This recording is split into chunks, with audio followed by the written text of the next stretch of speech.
Kwa hiyo sisi kwanza tuombe dua wa Tanzania tufike salama na turudi salama. Tunakwenda kwa ajili ya vitu viwili.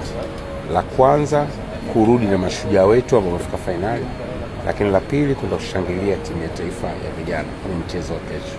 Hatuendi kwa ajili ya kumotivate. Nimeona kwenye mitandao, unajua tutaingilia timu ya taifa, wataingia watu kambini. Hakuna siasa, hatuendi kufanya siasa.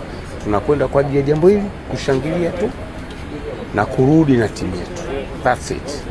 Tunachoomba wa Tanzania watuombee dua, tufike salama, turejee salama na vijana wetu, na insha Allah Mwenyezi Mungu ikimpendeza, kwa jitihada tunazozifanya turudi na kombe.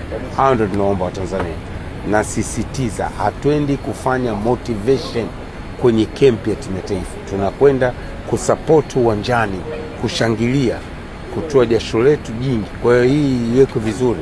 Maana naona watu wanazungumza habari ya motivation, na hapana. Wote mtu na akili, viongozi wapo hapa, hawezi kwenda kuingia kwenye camp, hatufanyi kazi hiyo. Kazi yetu ni kwenda kushangilia tu basi. Kwa hiyo rais ametoa ndege kwa ajili ya jambo hilo. Naomba dua zenu wa Tanzania. Asante. Wow.